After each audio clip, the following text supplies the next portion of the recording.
Welcome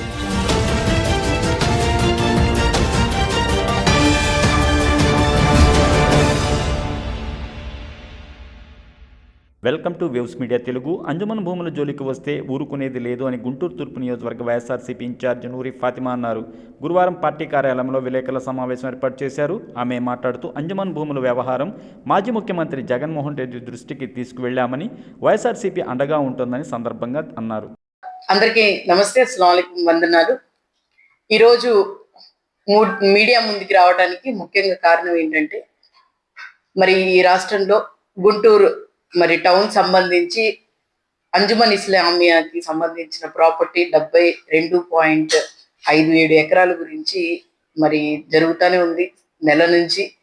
దానికి ప్రణాళికగా మా అధినేత మాజీ ముఖ్యమంత్రి వర్యులు జగన్మోహన్ రెడ్డి గారికి మరి తెలియచేయడం జరిగింది.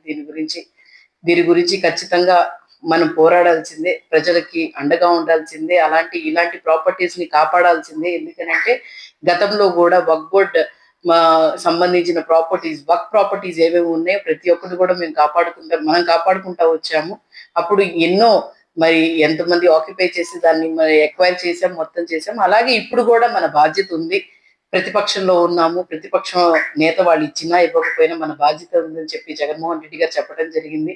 సో లీగల్ గా మరి దీన్ని ప్రొసీడింగ్ వైఎస్ఆర్సీపీ పార్టీ తరఫు నుంచి మేము ప్రొసీడ్ అవుతున్నాం. అలాగే మరి తెలియచేయడం జరిగింది, 30వ తారీఖున ర్యాలీ ఎక్కడి నుంచి అనంటే మన అంజుమన్ సంబంధించిన ఈద్గా దగ్గర నుంచి, రమేష్ హాస్పిటల్ దగ్గర నుంచి కలెక్టరేట్ ఆఫీస్ దాకా ఒక నిరసన కార్యక్రమం, అలాగే ర్యాలీ కార్యక్రమం చేపట్టి అక్కడి నుంచి కలెక్టర్ గారికి ఒక రిప్రజెంటేషన్ ఇవ్వడం జరుగుతుంది. దాంట్లో నుంచే మరి దీనికోసం రేపు 23వ తారీఖున ప్రతి మసీద్ దగ్గర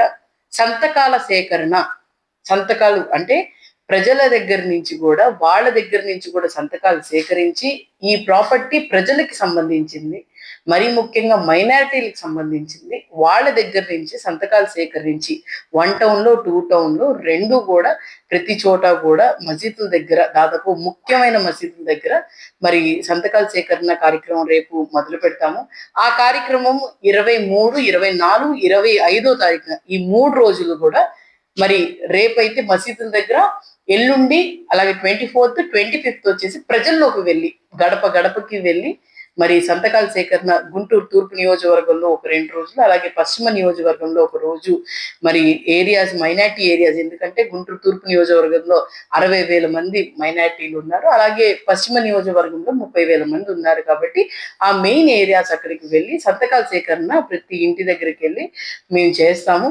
అలాగే దాని తర్వాత మరి 30వ తారీఖున ప్రణాళికల కోసం ప్రజలకి ఒక అవగాహన తీసుకొని రావడానికి గ్రూప్ మీటింగ్స్ కూడా పెట్టడం జరుగుతుంది. అది 26, 27, 28వ తారీఖున ఈ 3 రోజులు చేస్తాం. 29వ తారీఖున మరి ఇప్పుడే చెప్తున్నాం, 29వ తారీఖున మనం ఆ ప్లేస్ మంగళగిరి దగ్గరికి వెళ్ళి ఈ ప్లేస్ ని మరి ఖాదర్ బాషా గారు, అలాగే హఫీజ్ ఖాన్ గారు, నేను, అలాగే జిల్లా అధ్యక్షుడు వారు, అలాగే ప్రతి ఒక్కళ్ళు మైనార్టీ ప్రెసిడెంట్, ప్రతి ఒక్కళ్ళం కూడా అక్కడికి వెళ్ళి ఆ ప్లేస్ చూసి వస్తాము. ఈ కార్యక్రమము 30వ తారీఖున 2 గంటలకి నమాజ్ తర్వాత మరి ఈ నిరసన కార్యక్రమం ఈ వీక్ దీనికోసం ప్రణాళిక మేము చేస్తాము. దాని తర్వాత ఇంకేం చేయాలి, ఎందుకంటే దాదాపుగా 1 మంత్ కంప్లీట్ అయిపోయింది. లాస్ట్ మంత్ 19th నోటిఫికేషన్ వచ్చింది. ఈ మంత్ 19th కల్లా ఒక 1 మంత్ కంప్లీట్ అయిపోయింది. మాకు ఫిబ్రవరి 18th వరకే మాకు దీనికోసం పిటిషన్స్ కానీ లేకపోతే దీనికి సంబంధించిన మాకు ఏమైనా అబ్జెక్షన్స్ ఉంటే 18th వరకే ఉంది. కాబట్టి అప్పుడు దాకా మేము ఇవి వేస్తాం. దాని తర్వాత 30వ తారీఖు తర్వాత ఒక 1 వీక్ ఆగిన తర్వాత దాని తర్వాత ఏం ప్రణాళిక చేయాలి, ఎందుకంటే ఒకవేళ కలెక్టర్ గారు దీని మీద స్పందించారనుకోండి, వెళ్ళండి. ఇప్పుడు ఒకవేళ స్పందించకపోతే దాని తర్వాత ఏం చేయాలని చెప్పి నెక్స్ట్ కార్యాచరణ ఉంటది.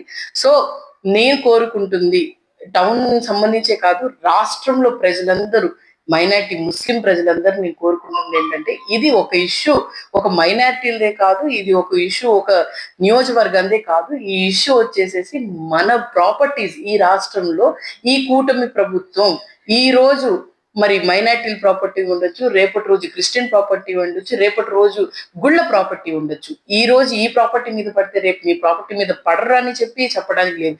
ఇది ఒక వ్యక్తికి సంబంధించిన ప్రాపర్టీ కాదు, ఇది ఒక సంస్థ, ప్రజలకి, పేదవాడి కోసం మొదలుపెట్టిన ఈ ఆర్గనైజేషన్ అంజుమన్ ఇస్లామియాకి సంబంధించిన ప్రాపర్టీ కాబట్టి ప్రతి ఒక్కళ్ళు కూడా 30వ తారీఖున తరలి రావాల్సిందిగా మిమ్మల్ని అందరి మీడియా సమక్షంగా మిమ్మల్ని అందరినీ కోరుతున్నాను. ప్రతి ఒక్కళ్ళు కూడా పాల్గొనండి, మనం మీ మద్దతు తెలపండి అని చెప్పి ప్రతి ఒక్కరిని గుంటూరు తూర్పు ప్రజలు, పశ్చిమ ప్రజలు, అలాగే ఇక్కడ ఇన్ అండ్ అరౌండ్ ఉన్న ప్రతి ఒక్కరిని కూడా కోరుతున్నాను. Thank you.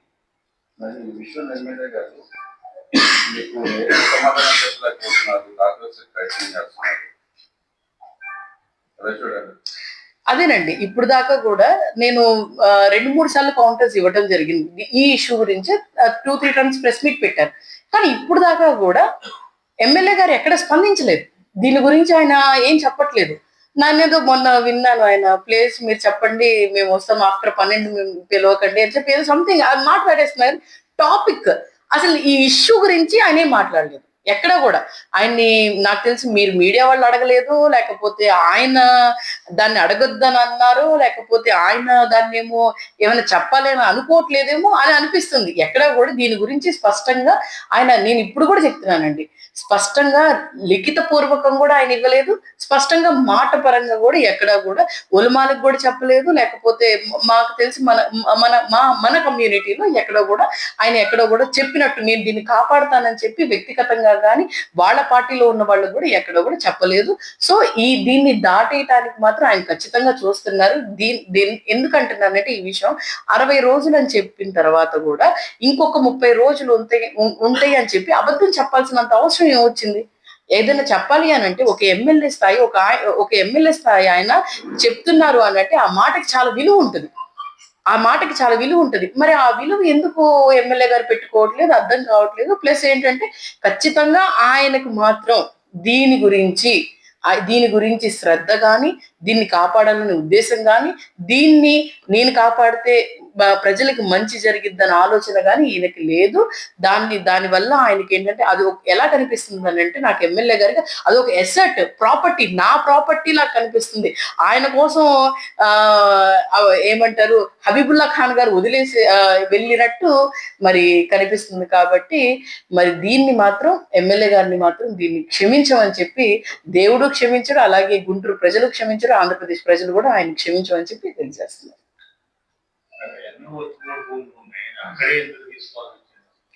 అదేనండి, ఇప్పుడు ఏమవుతుందంటే అది ఒక సింగిల్ బిట్, ఎక్కడ కూడా అంత సింగిల్ బిట్ ఎక్కడ దొరకదండి.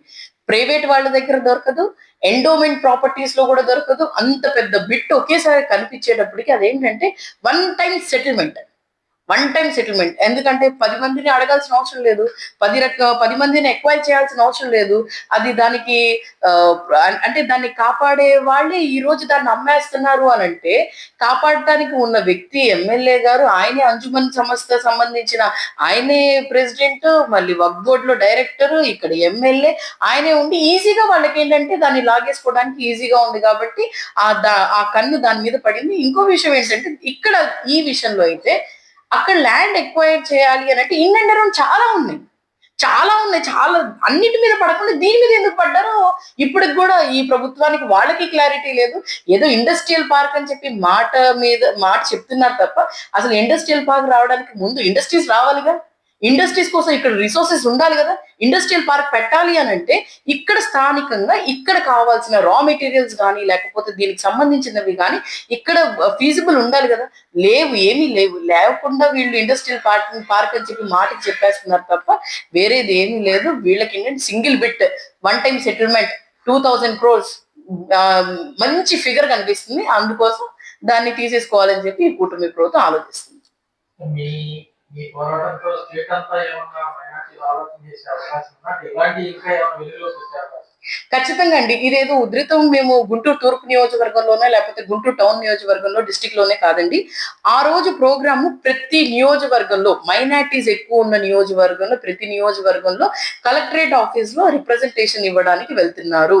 Saying that save Anjuman of Guntur district. అంటే గుంటూరు టౌన్ సంబంధించింది మీరు సేవ్ చేయండి అని చెప్పి ప్రతి నియోజకవర్గం, ప్రతి ఒక్క జిల్లా దీంట్లో కలెక్టరేట్ ఆఫీస్ లో మా మైనార్టీ ప్రెసిడెంట్స్ ఉంటారు, వాళ్ళందరూ కలిసి అక్కడికి వెళ్తున్నారు. సో ఇది ఒకటి గుంటూరులో అది తీవ్రంగా చేస్తున్నాం. మిగతా నియోజకవర్గాల్లో ఒక రిప్రజెంటేషన్ ఇవ్వటం జరుగుతుంది. ఎక్కడ కూడా దానివల్ల ఏమవుతుందంటే వాళ్ళు ఇంకొకటి ఎక్వైర్ చేయాలంటే భయపడతారు. దీన్ని వెలుగులో వీళ్ళు ఈ ఇష్యూ ఎప్పటి నుంచి జరుగుతుంది? 2024 లైక్ 25 జనవరి నుంచి జరుగుతుంది. దీన్ని ఎప్పుడు వెలుగులో రాలేదు. వన్స్ నోటిఫికేషన్ వీళ్ళు ఒక్కసారి పేపర్లో ఇచ్చిన తర్వాత ఇది వెలుగులోకి వచ్చింది. అది కూడా ఏంటి 2 months. సో ఎక్కడ జనవరి, ఎక్కడ డిసెంబర్, అంటే ఈ మధ్యలో ఎన్ని మంతనాలు జరిగినాయి అంటే ముసుగులో ఎన్నో చేస్తున్నారండి. ఇవి బయట మేము దీని మీద ఇంకోటి చెప్తున్నాను, దీని మీద మేము నేను అంటే యాజ్ ఎ ఇండివిజువల్ నేను కూడా కేసు వేయటం జరిగింది. నేను కూడా ఇక్కడ ఉన్న అధికారులు ఎవరెవరు ఐఏఎస్ ఆఫీసర్ కానీ, లేకపోతే మీరు చూసుకుంటే డిస్ట్రిక్ట్ కలెక్టర్ గారు కానీ, సబ్ కలెక్టర్ గారు కానీ, లేకపోతే ఉన్న సిఇఓ ఆఫ్ వక్ఫ్ బోర్డ్ కానీ, వాళ్ళందరికి కూడా నేను నోటీసులు ఇవ్వడం జరిగింది. కోర్టు ద్వారా నేను పంపించడం జరిగింది.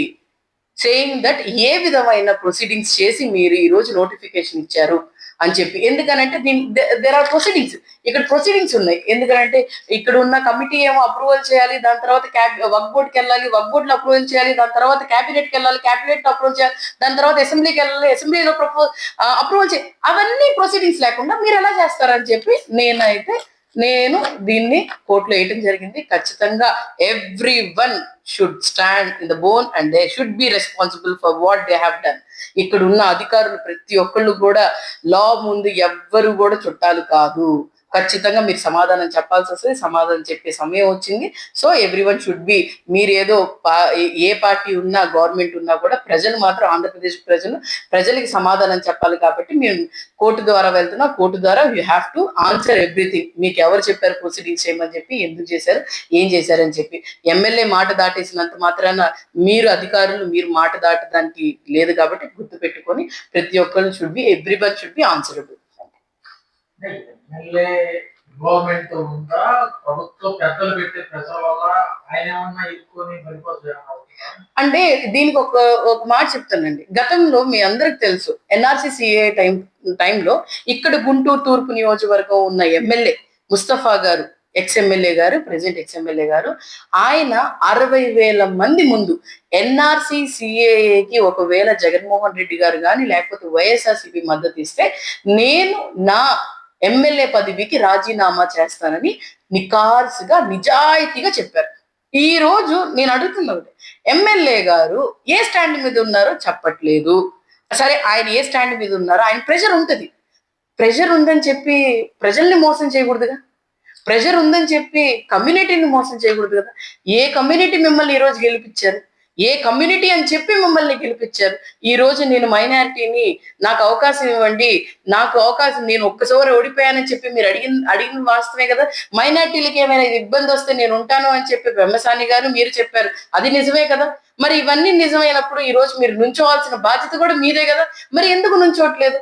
అలాగే ఎమ్మెల్యే గారికి నిబద్ధత, అంటే ఎమ్మెల్యే అంటే ఆడంబరం మాత్రమే, అవసరం మాత్రమే, అది బాధ్యతగా ఎమ్మెల్యే గారు అనుకోవట్లేదు. ఇది బాధ్యత నాది, ప్రజల కోసం నేను రిప్రజెంట్ చేస్తున్నారని చెప్పి ఎమ్మెల్యే గారు అనుకోవట్లేదు. కాబట్టి ఆయన ఏ స్టాండో చెప్పలేకపోతున్నారు. ఎన్ని ప్రెషర్స్ ఉన్నా కూడా. ఆ రోజు ముస్తఫా గారి ప్రెషర్స్ లేవంటారా మీరు? ఆ రోజు ఆయన కూడా ఎమ్మెల్యేనే కదా, అధికారంలో ఉన్న ఎమ్మెల్యేనే కదా. మరి అప్పుడు కూడా ప్రెషర్స్ లేవంటారా?